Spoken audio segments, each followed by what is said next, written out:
क्योंकि महाराज ध्यान देना जरा, चुगल से मन की बात करो तो चुगल कबहू न छूटेगो।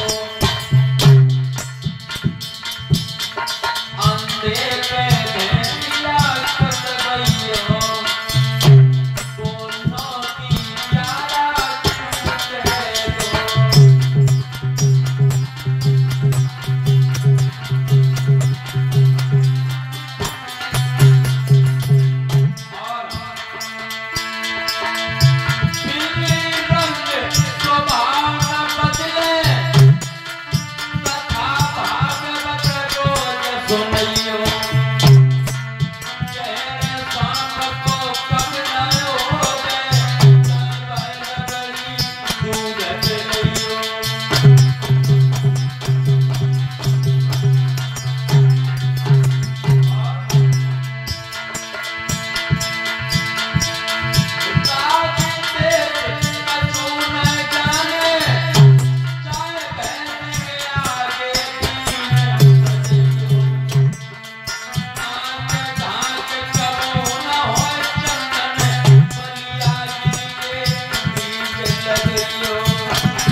चुगल से मन की बात करो तो चुगल कबहू न चूके।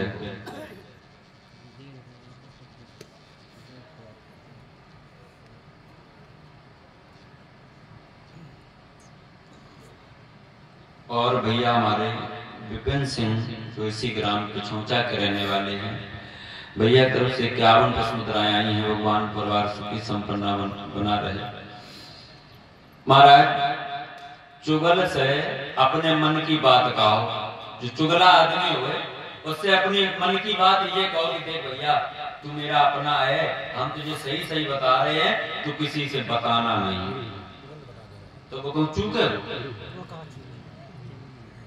वो नहीं चूके बताए करेंगे। बिल्ली का बैठा रहा के देखा भागवत हुई रही है 9 दिन तक। जब भागवत हो जाए तो का होते देख 9 दिन तक तू भागवत सुने है, अब चूहा नहीं खाना, खाना बंद कर देगा। भैंसिया गया के बीन बजाओ, ढोलक बजाओ, नगाड़ा बजाओ, बैंड बाजा बजाओ, तो का मतलब कोई मतलब वो का कहा जाता है आपके यहाँ? भैंस के आगे बीन बजाओ, भैंसी मर मर बगुरिया है कि रमथा है? बगुरिया है। हमारे यहाँ कहा जाता है रमथा है। हाँ। और सांप को रोज दूध पिलाओ, रबड़ी घोंट घोंट के पिलाओ, लेकिन जिस दिन मुख से निकलेगा अमृत, जब निकलेगा तो महाराज जहर ही निकलेगा। चुगलों की पहचान महाराज, क्योंकि चुगला जो होते हैं भैया, चुगला चूकते हैं नहीं, और काय कहो चाहे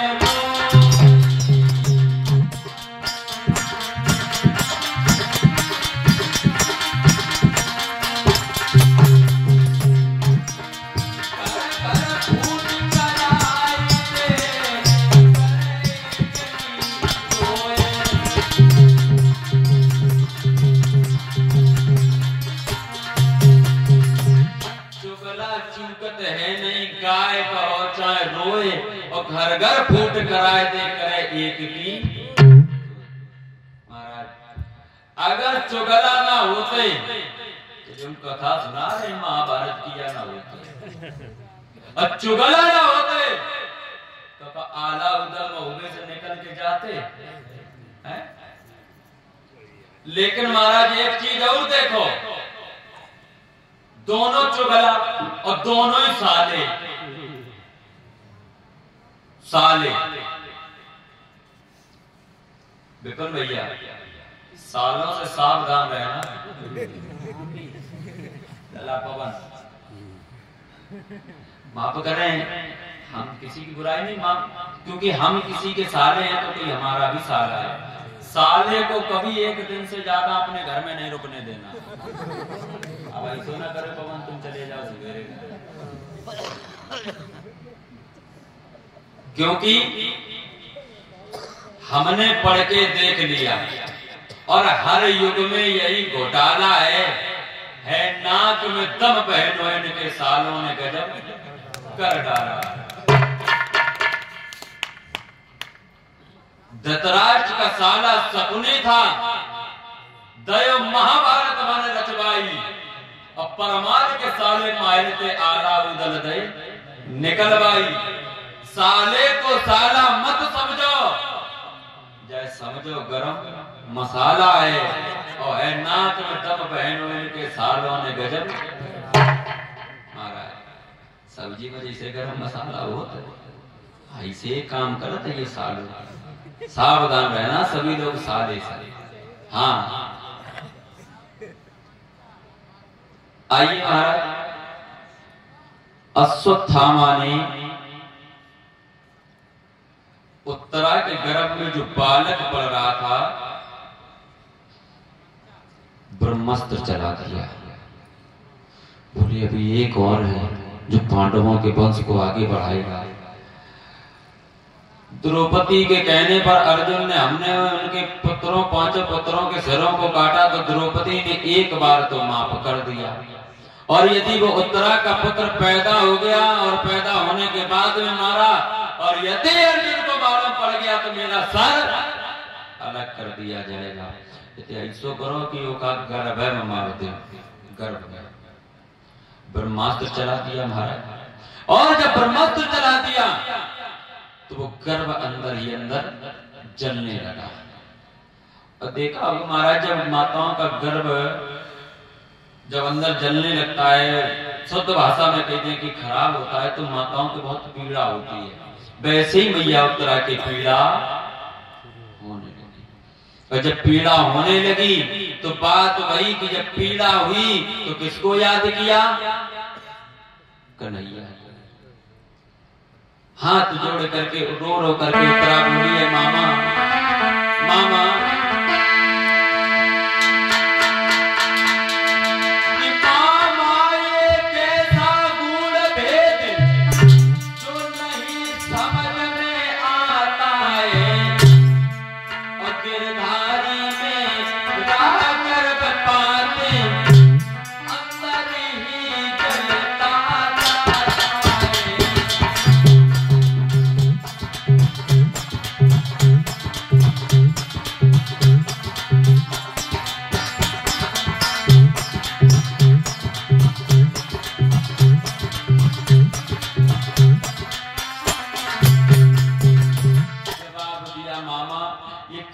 तेरा भेद है जो मुझे नहीं समझ में आ रहा है। भगवान मेरा ये गर्भ मामा एक तो यही तो पांडवों के वंश को बढ़ाने वाला है, इसको तुम बचा लो करके। तो भगवान श्याम सुंदर ने छोटा सा सूक्ष्म रूप धारण करके मैया उत्तरा के गर्भ में प्रवेश करके उस बालक को जलने से बचाया। अब बचाया, कुछ दिनों के बाद में जब समय पूरा हुआ तो मैया उत्तरा के गर्भ से एक बहुत सुंदर बालक ने जन्म लिया। अच्छा, घर में जब बालक पैदा होता है तो सबसे ज्यादा खुशी किसको होती है? हाँ, क्योंकि मूल से ब्याज प्यारा होता है। अब अर्जुन ने सोचा मेरे घर में मेरा नाती आया है, बड़े खुश है महाराज, लाओ अपने नाती को देख करके आए। सबको खुशी होती है कि नाती है, लाओ देख करके आए। पांचों पांडव आगे बढ़े उस पुत्र को देखने के लिए। उसने मुंह फेर लिया, अर्जुन ने देखा मुंह फेर लिया, भीम ने देखा मुंह फेर लिया, नकुल ने देखा मुंह फेर लिया, सहदेव ने देखा मुंह फेर लिया, युधिष्ठिर ने देखा मुंह फेर लिया। द्रौपदी बोली तुम सब हटो, हम देखेंगे। द्रौपदी जब देखने लगी तो मुंह फेर लिया। बड़े अचंभे में पड़ गए, इस बालक ने मेरी तरफ एक बार भी नहीं देखा, ऐसा क्या हो गया? कन्हैया बोले तुम सब हटो, मैं देखूंगा। और जैसे ही मोहन को देखा तो वो मोहन को देख करके वो बालक मुस्कुरा दिया। और जैसे ही मुस्कुराया, वो उसने मुंह क्यों फेरा था? इसलिए मुंह फेरा था कि वो कहां है जिन्होंने मुझे मैया के गर्भ में बचाया था। और जब उस मोहिनी सूरत को पहचान लिया, तब वो बालक को देख करके मुस्कुरा दिया कि ये तो वही है जिन्होंने मेरी जान बचाई थी। क्योंकि महाराज वो कन्हैया की वो सांवली सूरत ही क्या है, क्योंकि सांवली सूरत पे वो और दिल दीवाना हो गया।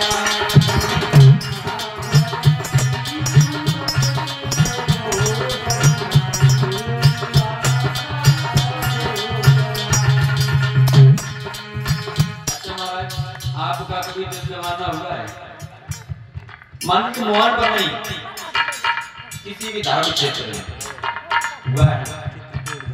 चित्रकूट में सच कहा है महाराज, वृंदावन नहीं गए, नहीं गए, जा करके देखना महाराज। लगता है कि सब कुछ छोड़ करके हम यहीं रह जाए।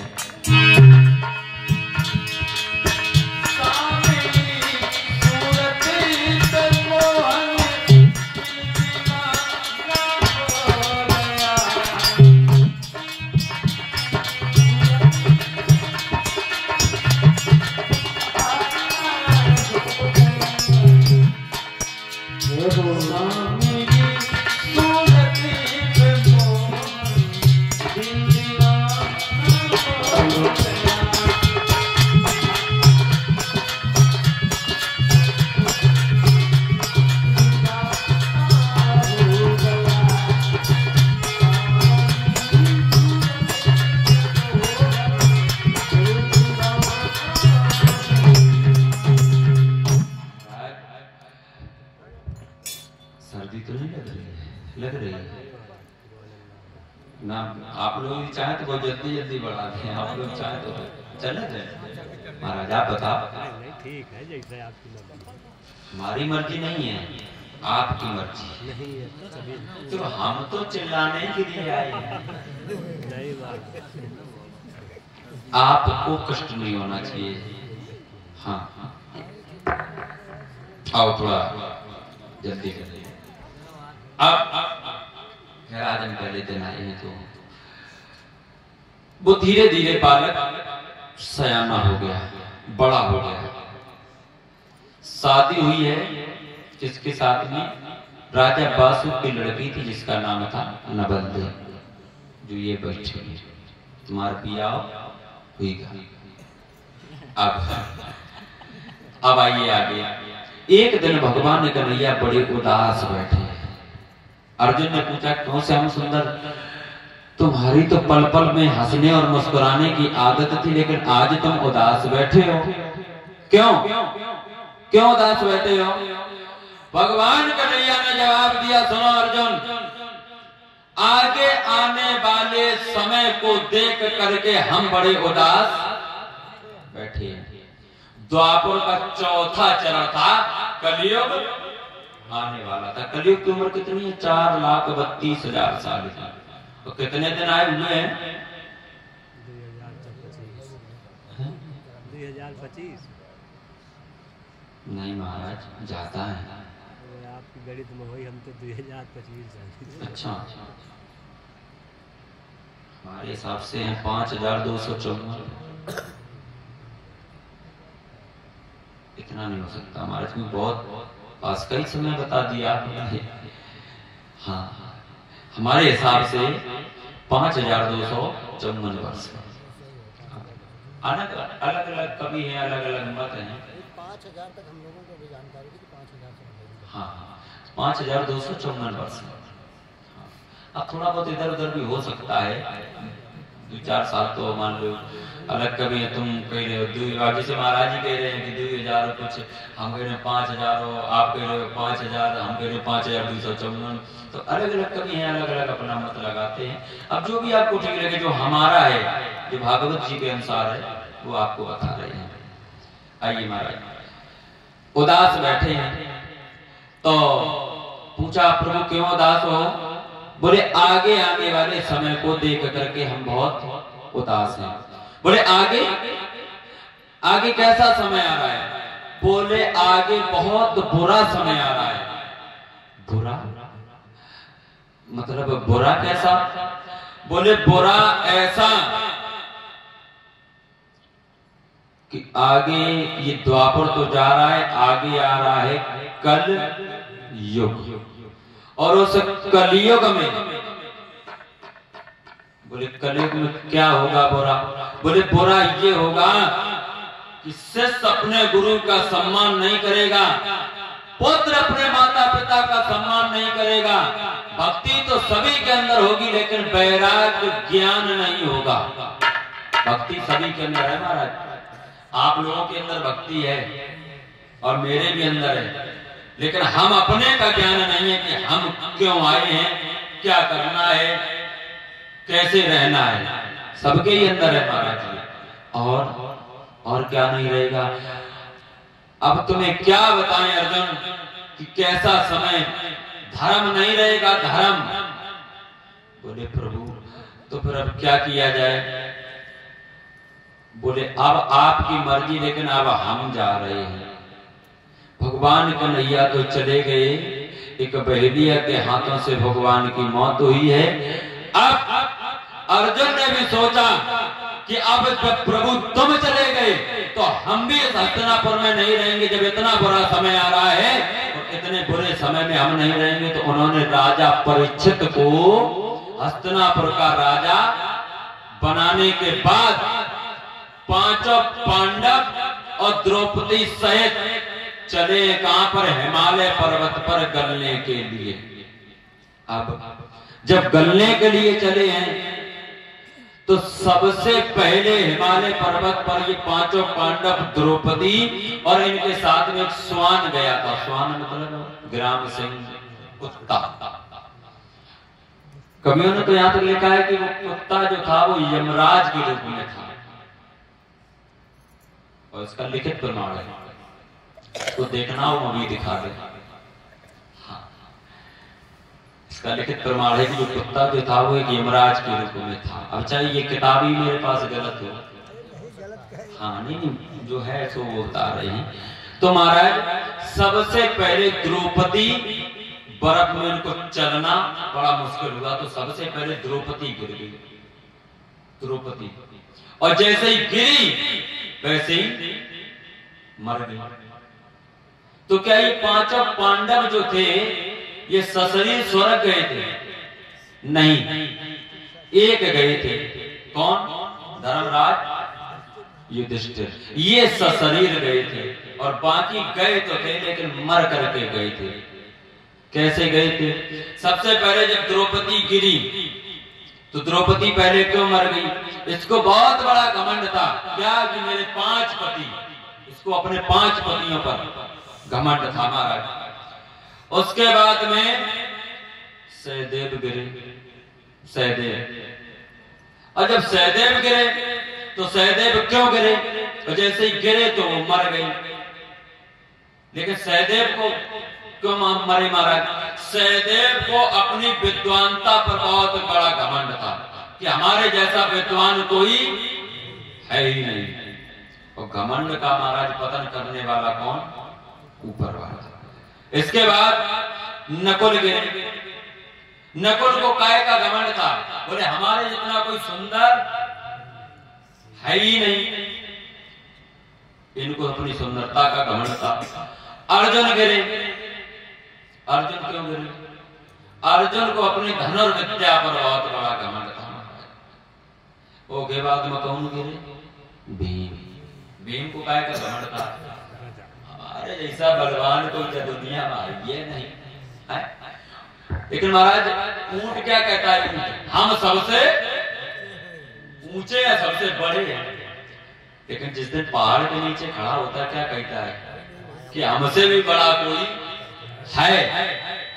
अब जब ये सब गिर गए भगवान के यहां, लेकिन युधिष्ठिर को कोई भी घमंड नहीं था, ये हमेशा धर्म का पालन करते थे। ये जब स्वर्ग के लिए चले, और जब स्वर्ग के लिए चले तो बोले सुनो प्रभु, हम अकेले स्वर्ग नहीं जाएंगे, क्योंकि हम 5-6 आए थे साथ में, और आप हमें अकेले ले जा रहे हो। हम अकेले भी नहीं जाएंगे, जहां वो गए वहां मैं भी जाऊंगा। बोले उनको जो घमंड था, उनको घमंड का फल मिल रहा है, तुम्हें किसी चीज का घमंड नहीं है, तुम सब संतन में सिरमौर हो, सबसे संत तुम ही हो जो तुम सशरीर जा रहे हो। अब जब महाराज जी का सशरीर जा रहे हो, हम बोले अकेले जाएंगे नहीं, तो इनको नरक में ले जाया गया। पहले क्यों ले जाया गया? इसलिए कि देख लो तुम्हारे भाइयों को और द्रौपदी को जिस चीज पर घमंड था, उस चीज का दंड मिल रहा है। इनकी सबकी रोने की और चिल्लाने की आवाजें सुनाई दी। धर्मराज युधिष्ठिर बोले सुनो, कोई ऐसा नहीं होगा जो अपने को रोता हुआ देख सके। तो भगवान ने उनकी आत्मा को लेकर के उसी रथ में बैठाया और बैठा करके स्वर्ग गए। तो ये जो थे ये मर करके स्वर्ग गए थे, लेकिन धर्मराज युधिष्ठिर सशरीर स्वर्ग गए थे। वो स्वान भी साथ में गया था स्वर्ग में। क्यों? बोले प्रभु ये हमारे साथ चलता चला आ रहा है, इसने मेरा साथ नहीं छोड़ा, और प्रभु हम इस हिमालय पर्वत पर इस बर्फ में गलने के लिए कैसे छोड़ दें, हम इसको भी ले जाएंगे। तो उस स्वान को भी लेकर के गए थे। अब आई महाराज थोड़ी देर, ये तो सब चले ही गए।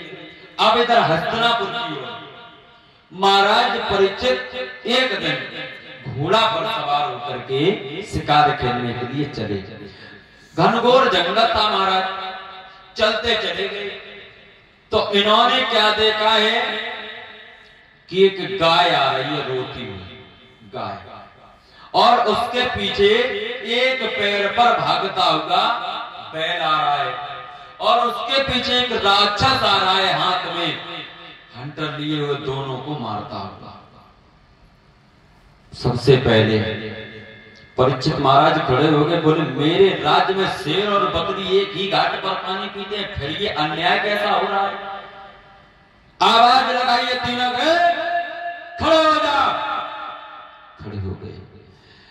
गाय से पूछा तुम कौन हो, क्यों रो रही हो?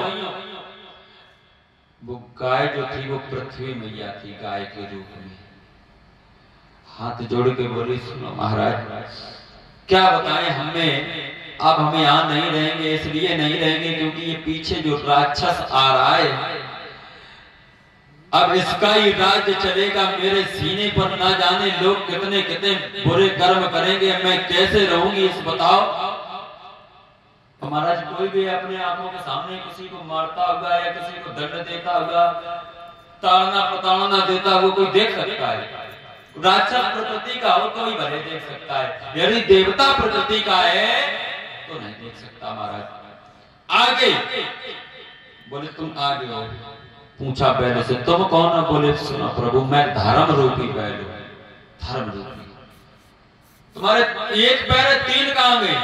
बोले सतयुग में मेरे 4 चरण, त्रेता में 3, द्वापर में 2, इस कलयुग में 1 पैर बचा है महाराज इस कलयुग में धर्म का।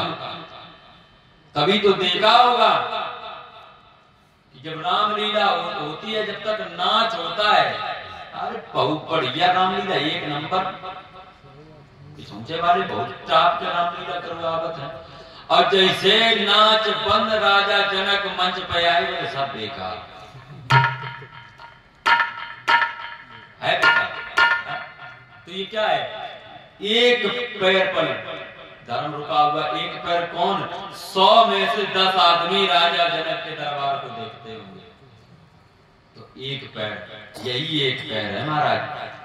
अब उसके पीछे जो राक्षस था बोले क्यों मार रहा है इनको? एक बात और बता है जब कलयुग आया था तभी गैया मैया का अपमान हुआ था, और वही अपमान आज भी हो रहा है, हो रहा है महाराज।